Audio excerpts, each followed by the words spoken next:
Hello friends, आज हम discuss करेंगे equilibrium of the firm under perfect competition and in short run when firm earn normal profit और even suffer from losses. मैंने अपने last video में बताया था कि शॉर्ट रन में फर्म के पास समय की कमी होती है, इसलिए पूर्ति को मांग के अनुरूप पूर्णतया घटाया या बढ़ाया नहीं जा सकता। केवल और केवल परिवर्तनशील साधनों में परिवर्तन करके कुछ सीमा तक पूर्ति को मांग के अनुरूप परिवर्तन कर सकते हैं। अब इस स्थिति में फर्म के इक्विलिब्रियम पॉइंट पर या इक्विलिब्रियम उत्पादन पर फर्म को असामान्य लाभ भी हो सकता है, सामान्य लाभ भी हो सकता है और हानि भी हो सकती है, जिसमें मैंने असामान्य लाभ को पिछले वाले लेक्चर में वीडियो में बताया था। आज हम डिस्कस करेंगे नॉर्मल प्रॉफिट, सामान्य लाभ। सामान्य लाभ फर्म को कब होगा? When a firm earns normal profit in short run when at the equilibrium point. Equilibrium point is the point where MR is equal to MC and MC curve cuts MR from below.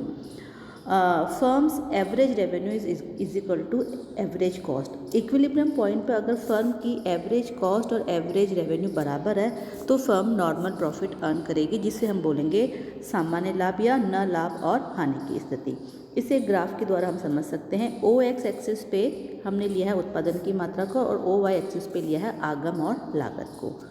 चूँकि perfect competition है, इसलिए average revenue और marginal revenue curve बराबर होगा। क्यों होगा? क्योंकि समान प्राइस होती है।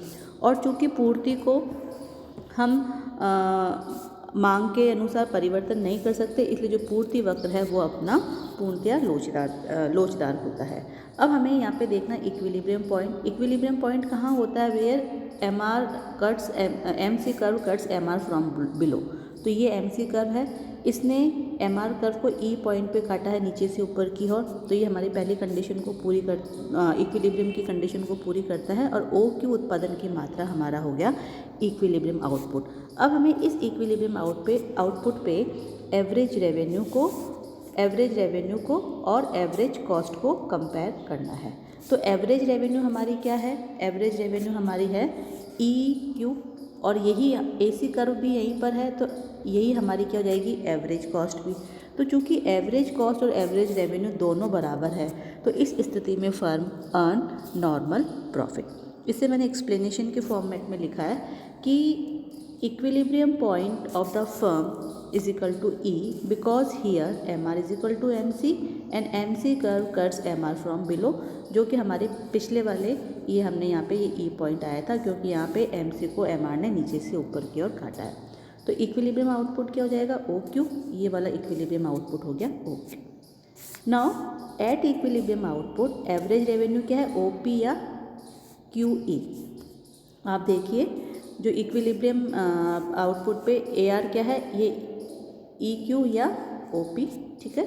और एवरेज कॉस्ट भी क्या है? EQ या OP। तो दोनों बराबर हो गई।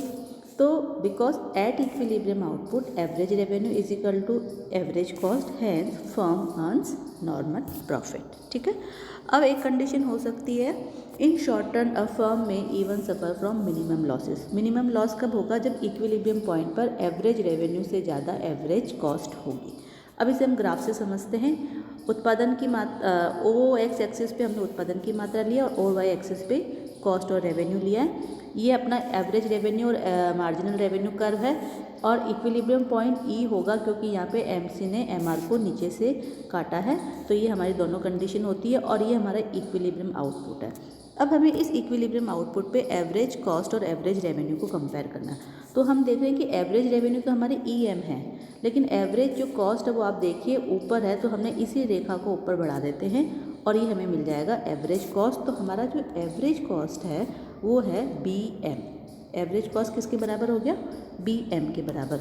और एवरेज रेवेन्यू हमारा क्या है? एवरेज रेवेन्यू कम है, दैट इज़ अ EM, ठीक है ना।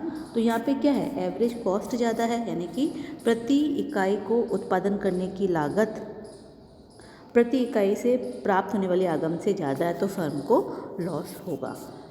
इसे हम समझ भी लेते हैं। Equilibrium point of the firm is equal to E because here MR is equal to MC and MC curve cuts MR from below and equilibrium output is equal to OM at equilibrium output A R is equal to O C और M E, और A C क्या है, O P और M B. Because at equilibrium output, average revenue is less than average cost, or we can say average cost is more than average revenue. Firms suffer minimum losses is equal to CEBP. Total loss कितना हो जाएगा, ये वाला पूरा area loss का हो जाएगा। तो हमने हमारे दो वीडियो में, पहले वाले वीडियो में हमने सुपर नॉर्मल प्रॉफिट को समझा, और इस वीडियो में हमने नॉर्मल प्रॉफिट और लॉस को समझा under perfect competition in short run. Thank you.